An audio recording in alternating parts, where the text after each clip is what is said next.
So y'all haven't been sitting there bored.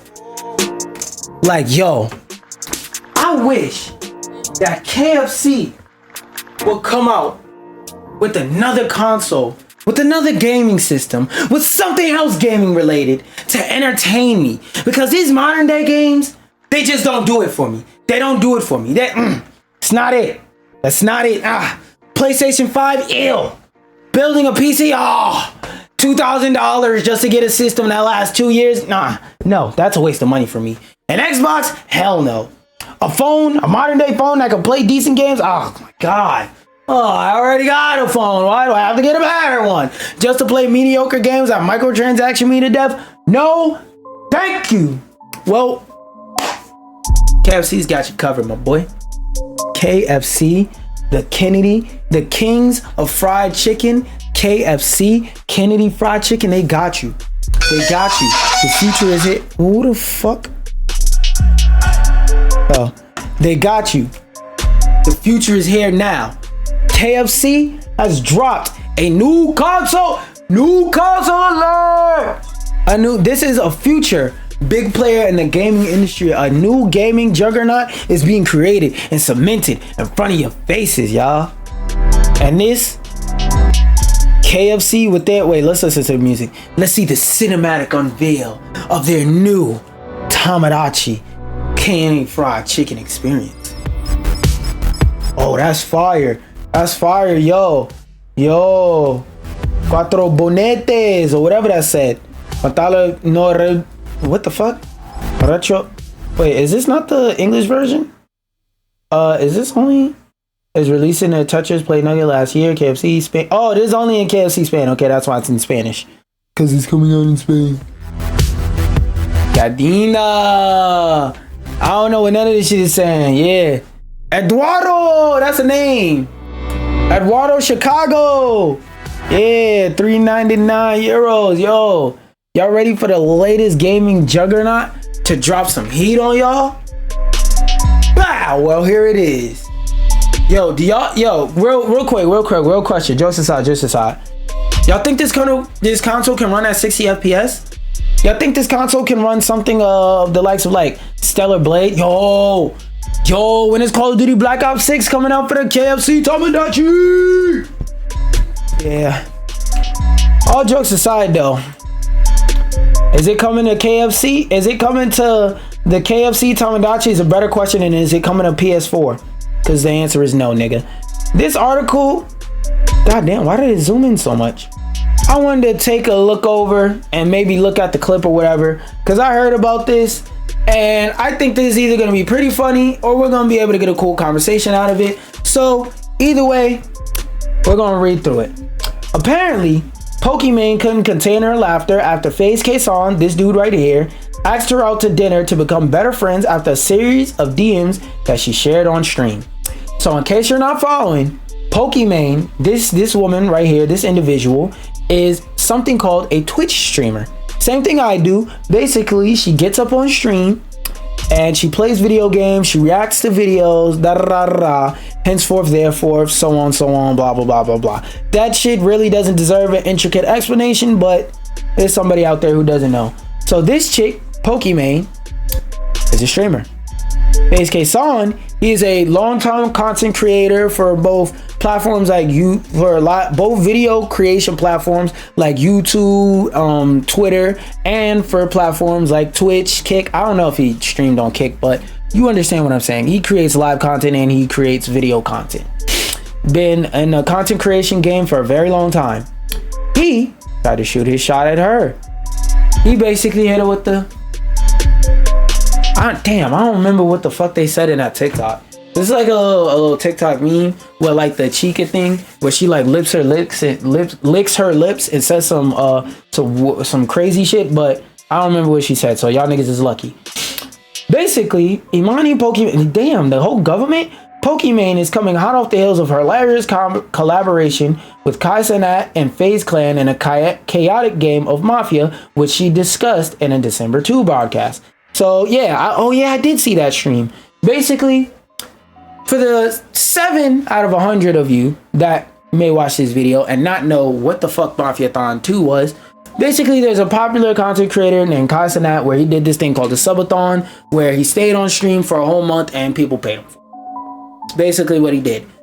In that subathon stream, there's a game that was often played called Mafia, where it's basically like one of those school games like 7-Up, Heads Up, like where you stick your thumb up, or Duck Duck Goose with desk. It's one of those type of games, right? Not as elementary as like Duck Duck Goose, but it's one of those type of games where one person gets designated the mafia, couple people the doctor, and somebody the detective, where they all gotta come figure out and convince each other who the mafia person is. Okay, so that's basically how the game works. And for the final mafia game, she was invited to be a part of it. That's probably how he got her contact, but we're not going to talk about, because in this situation technically they're co-workers, but we're not going to go too deep into the topic. But don't shoot your shot at your co-workers, guys. It's going to get weird at some point. During the stream though, she questioned why some viewers were insistent that she and FaZe Kaysan had beef, something she didn't know about whatsoever. Okay, so I guess chat was ignorant, and she probably, so what I'm guessing, I'm about to take this grab. Chat was basically saying, yo, why you and FaZe Kaysan got beef? She probably said, me and FaZe Kaysan don't have beef. She clicked open the Instagram icon on her desktop. She said, then she clicked the password, one went.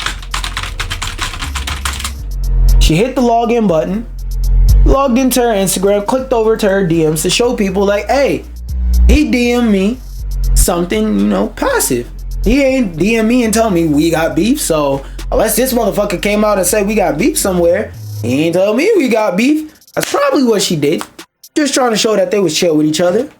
Then she opened her DMs to that. Then the messages went back and forth on stream, and that's how it happened. After they clarified that it was possibly due to her stance on gambling streams, she probably don't like gambling streams like any other reasonable person, she reached out to Kaysan and DM on Xitter to squash their supposed beef, but things ended up taking a turn that no one expected. I want to know, why the fuck are you bringing this nigga named No One into this, and why are you exposing him like this for a dumbass? Because I don't know who the fuck wasn't expecting some shit like this to happen, because usually sensible people think that when they privately message somebody, that message is private. Pokimane laughs after leaking DMs with FaZe Kaysan. Pokimane attempted to answer. Okay, we'll see the clip ourselves. And because of that shitty ad on the bottom, I'm only showing half of the clip. Not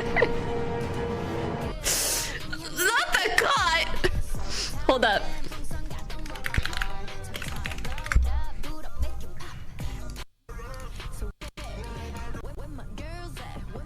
Hold up. Damn, I want to full screen this, but I don't want the. Okay, hold up. Pokimane FaZe Kaysan. No, we're not letting them show their goddamn ad. Fuck them. Search Pokimane FaZe Kaysan clip. Yep, because we're not watching a version with that damn steak ad. Nope. Damn it, I mentioned that fucking name.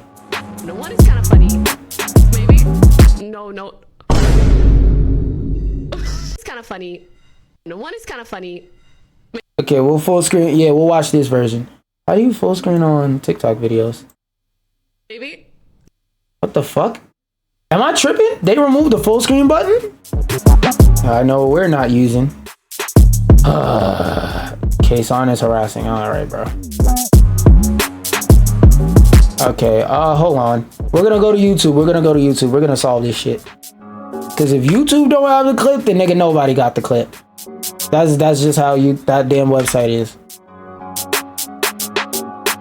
Riz, no. Harassment, Silky, no. God damn. So just nobody but these goddamn gambling websites got the fucking clip. Yep. So we're just gonna go with whatever the fuck. Why did I pause that? We're just gonna go with whatever the fuck the article says. After that, Poki made it clear that she would be keeping the rest of the conversation offline. So she got blitzed. Because in the part of the clip that we did see, in the part where I hit the little bullshit ad, we seen that she was surprised. She got taken aback. She was caught off guard. She was taken aback. I'm a cornball for that. I don't give a fuck. After that, Pokey made it clear that she would be keeping the rest of the conversation offline. While some found the interaction funny, others were upset at her for broadcasting their request, the dinner for the... To be fair to both sides, she didn't know that nigga was gonna do that. To be fair. But also to be fair on the other side, DMs are supposed to be private messages directly to the person you're sending them to. That's why they're called direct messages. So, I mean, you could try and give her a little bit of leeway, but you could also not. Okay, not gonna lie, this is lame as hell for showing DM, blah blah blah. Why is she doing that? That's fucked up. Well, yeah, shows ain't loyal. No, they ain't. Face Kaysan responds to people. Technically, it wasn't a failed attempt. I didn't hear Shorty say no. So until she officially says no, or until she officially says ew or some shit like that, it's not a failed attempt. And honestly speaking, here's a life lesson. Ew is not the same thing as no all the time. Because sometimes people react a certain way in front of certain people and then react a different way in front of different people. So I'm not saying that's always the case, but that is the case sometimes. Sometimes people just be embarrassed to say something in front of a certain group of people, so they'll say one thing while whole time believing another thing. That's why the concept of, for example, gay people coming out the closet exists, because there's some people who in front of their gay friends, whatever the fuck that means, or friends that are comfortable with it, they'll act one way, and then let's say in front of their parents that are super ultra shit conservative, they'll act a different way. It's a general concept with closeted personalities. It's just the easiest way to explain it to you little lizard brain motherfuckers is by using the word gay, because he said gay. So yeah, closeted personality. What this nigga said back. Yo, chat, let me tell you something real quick. That screenshot, yo Seb, yo chat, let me tell you something real quick, bro. Hold on a second. For anyone here shitting on me on Twitter for asking Pokimane to dinner, yo listen, bro. She's a pretty girl. Okay, you guys should never be afraid to shoot your shot, bro. I was being friendly, but no matter what, bro, don't be afraid to shoot your shot. You're never gonna know. You're never gonna know, bro. My music makes it wrong the whole time. It's all good, bro. It's not a big deal. It's not a big deal, bro. God forbid she says no or she doesn't want to. Okay, then that's it. You move on, bro. You be friendly. True. Who gives a fuck? True. You miss 100% of the shots you don't take. And if you take the shot and you miss it, you was gonna miss anyway, nigga. You feel me? You feel me? You feel me? If you miss 100% of the shots you don't take. So if you shoot and you miss, or you don't shoot and you miss, nigga, the same result happened. Why you tripping? Move on about it like you would if you didn't shoot. Pokey, for her part, couldn't help but laugh at the endless memes that instantly spawned directly. What memes, nigga? What memes? I definitely didn't see them, but I didn't get too much conversation out of that. But something I can get a bit more conversation of is how Dragon Age the Veilguard's character creator is free for everyone to use forever. Now, you may be sitting here confused as shit. You may be sitting here thinking, yo, wait. You may be sitting here thinking, yo, Dub C's, what the entire fuck are you talking about? How is them making character creators a good thing for everybody? Well, let me explain. On a business level, okay, so in America, the way that they handle businesses in America, this is gonna make sense in a second, but the way that the American government allegedly handles businesses is all they do is prevent monopolies. They pretty much say, as long as y'all are competing with each other and y'all aren't actively doing things that blocks your competitors from getting to customers that would want to interact with their product over yours, we pretty much don't give a fuck at all. So that's how the American government approaches business, right? Dragon Age the Veilguard is a game made for profit. Is a business. Now, why did I bring up monopolies in relation to that? Well, when it comes to video games, there are a lot of video games that hold people's attention way more than a new IP, or to what most people would be a new IP, because the Dragon Age IP has been around for years. Like, it's like 10 to 20 years old. Dragon Age first game 2009, so it's been around 9, and then 9 to 20, that's 1, so 4. It's been around for 15 years. Dragon Age games have been coming out for the past 15 years, but to a lot of people, this is their first interaction, because Dragon Age is not a mainstream franchise. It's not a franchise that everybody who plays video games, like even the people who casually play video games, know or have even heard of. So when you're essentially making a new IP, because yes, 15 years old, but most people who are in the greater gaming community have never heard of this shit. So people who are in like the mid-core to soft-core gaming community, because I've heard of this shit before, it just never interested me. People who are in the mid-core to soft-core gaming community have never heard of this game.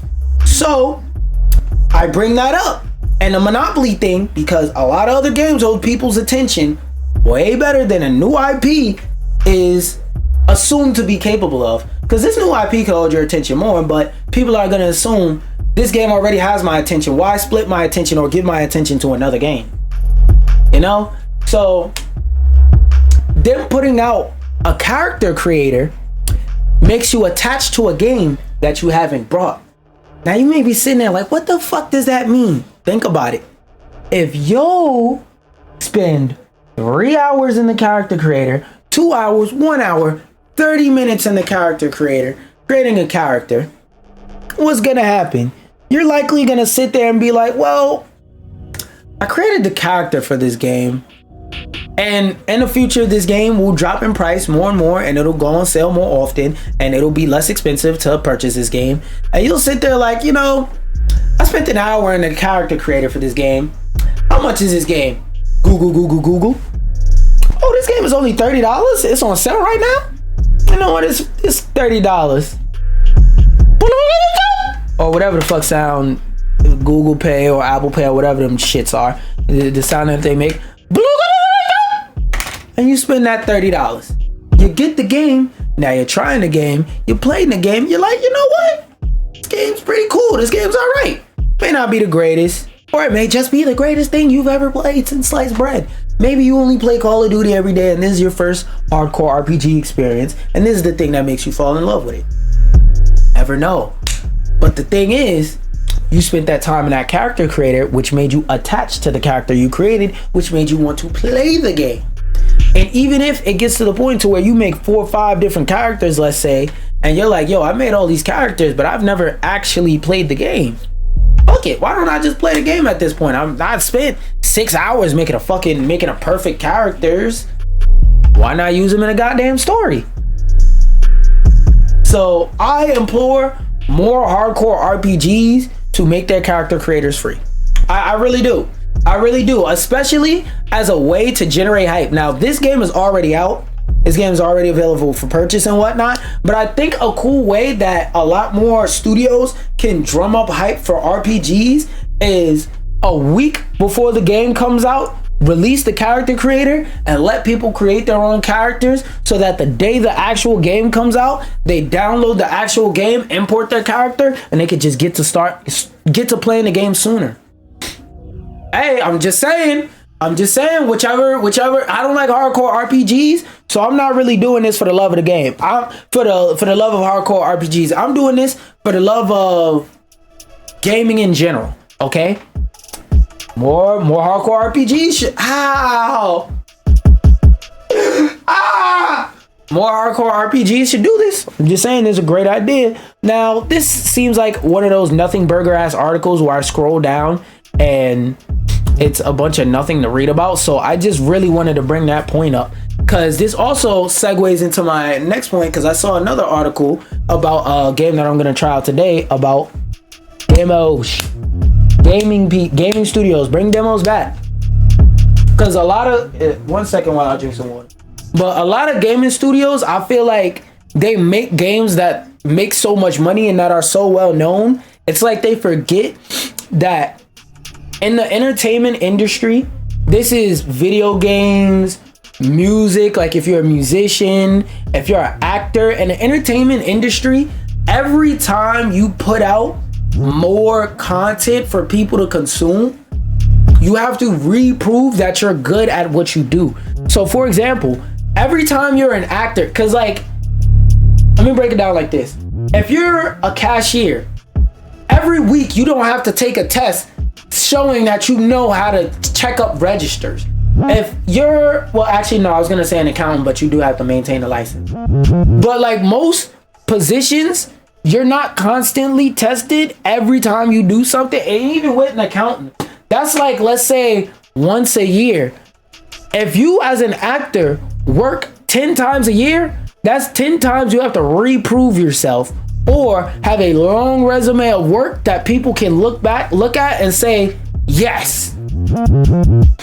When it comes to content, every time you drop some new content, you have to reprove yourself because there's always somebody who's never seen you who is seeing you for the first time. There's always somebody who's seen your content and maybe, let's say the last thing you did, they just think it was ass, and they mentally got you on a clock of saying like, yo, if this nigga drops another stinker, because I fuck with you, I'm gonna give you one more chance. But if you drop another stinker, my nigga, I'm done. And it's always people on that verge. It's always people on that edge. Every time you put out a new game, you have to prove to people you're good at making games. Let's look at BioWare, for example. Mass Effect 1, 2, 3. People fucking love Mass Effect 1, 2, 3. Besides the ending in 3, there was some controversy with that. Whatever. Mass Effect 1, 2, 3. Mass Effect Andromeda. People didn't like that. Anthem. People didn't like that. They came back with Dragon Age the Veilguard. So it's like, yo, you really gotta realize that more studios gotta realize every time you drop a game, you now have to convince people that that game is good and that you're good at what you do. Like I said, actors, every time you go to a new set, you have to re-audition to prove that you're the best fit for this role. Or you just have to have so much film, people could go back and look at your older stuff and be like, okay, this guy has a long resume showing their experience. I fuck with them. Musicians, every time you drop a new album, every time you drop a new song, people are comparing it to whatever they think your best shit is. Every single time. Content creators, if you dropped a great video yesterday, that don't mean you're gonna drop a great video today. So if you drop a great video today and a mediocre video today and a mediocre video the day after that and the day after that, you're gonna be known as, yo, this was his best video, but the rest of his shit is mediocre. So when it comes to making content, every time you drop, you have to reprove to people that that shit is gas and that you're a person capable of dropping that fucking heat every single time. Okay? This is a good thing. This is a good thing for gaming as a whole because it means that there are still developers that understand we have to convince people we're making something good. Just making something good is not the end all be all. Because I feel like when I say that on this stream, there may be people sitting there thinking that all they got to do is make a Prince of the Persia, the Lost Crown, and then people will just be in a store rabid like Black Friday in the early 2000s, fighting each other or showing up to the store with goddamn shotguns, pickaxes, crossbows, fucking RPG with a pack-a-punch switch, trying to fight each other to get copies of the game, when in reality, a good game will be known forever as a good game. But a good game that doesn't make money will shut down your studio forever too, nigga. So when you make a good game, you have to let people know that your good game exists and that it's good. You have to convince them every time you drop a new game. And I know, it may sound tiring to some, but that's the industry you're in. All parts of the entertainment industry exist like that. This one, I more so wanted to, I wanted to see if there's a trailer linked here. Okay, so there's a trailer for this game linked. What I'm gonna do is I'm gonna table sit. I'm gonna sit down. I'm gonna grab my lung hydrational fluids. You know, water is what we call it in some parts. I'm gonna put on my earths and I'm gonna play the trailer for this game. right before I try it. And by the way, the video where I try it, it'll probably be the next video on my channel or somewhere soon or whatever. Or you could probably just look up my channel name and then this. Well, let's see what this game looking like. Let's see what type of game it is, and then I'll try it out and see if I like it. And wonder now needs our protection. Awaken the spirit of your island. First thing I'm gonna say off the rip is not only does this game have a very unique art style, it looks beautiful. The lighting, gorgeous. The models, great. Very diverse. And they look realistic, not in terms of like, they look super ultra 10,080p HD. I can see every dimple on their face. Not they look realistic in type of that, but they look realistic as in this is how real people are built. Grow together, then restore the balance of our world. Discover new horizons. This look like an action RPG type of game. Guardians. Please don't tell me that this shit is primarily top down. Okay, no. That was just a view in that section. Oh my god, don't tell me there's an indie early survival. Oh my god. It's an early access survival head ass game, isn't it? You wanted to play something like Power World but slightly less interesting?